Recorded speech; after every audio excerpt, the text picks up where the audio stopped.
but if I'm the Sanders campaign, I'm saying, look, I can win in Pennsylvania. I can win in Michigan. I can win in these states where I'm going to win in the Democratic primary, and we're not going to win Alabama. We're not going to win South Carolina. So the fact that Joe Biden can win there really is of no consequence. Let me just ask. Can I just ask you about the Latino vote for 1 second, because this is part of the argument Sanders is making. Sanders won, according to entrance polls in Nevada, 51% of the Hispanic vote in Nevada, and he says, look, with that vote, not only can I win Nevada in the general election, I can win Texas. I know. And frankly, that was the most surprising thing to me of the entire evening, was the 51% of Hispanics who voted for Bernie. And I think it has to do with his saying, I'm going to give you free college. And by the way, I'm going to wipe out your debt. If you happen to have gone to college and gotten yourself into debt, I'm going to wipe it out.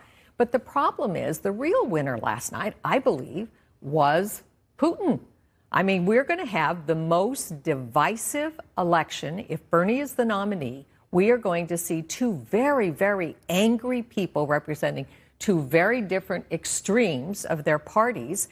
And I think that helps make America more chaotic. It makes us more divisive. And I think the one that gets advantage by that is Russia. And I think it's interesting. You know, I hear that progressives are labeled as divisive. They're labeled as this tiny fraction of America. But I think, you know, obviously it's only the first 4 states. But this is a huge indicator. He won 51% of the Latinos. You know, everybody was saying that Joe Biden's firewall for South Carolina is black voters. Well, the same can be said with Latinos for Bernie Sanders now.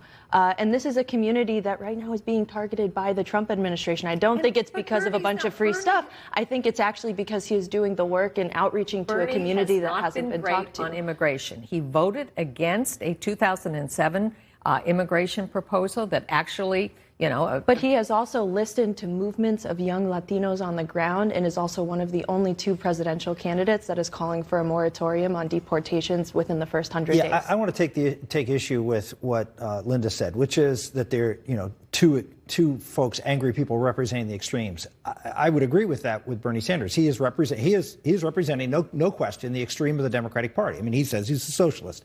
So, and he's angry. I agree. That Donald Trump is not representing the extreme of the Republican Party. I mean, he is crafted a new Republican Party, but I wouldn't say it's an ultra-conservative. I mean, let me say I actually agree with Rick, which is hold on. He's not, because this guy's not for Social Security reform. He's not for Medicaid. He's not for reducing it. So if you want to look at, quote, the extreme hard right, that's not Donald Trump. Cultural issues, he is representing the extreme. He is divisive racially and ethnically, and that's what you're going to divisive person. I wanted to just chime in. Not his policies. This is, with all due respect, this is Donald Trump's Republican Party.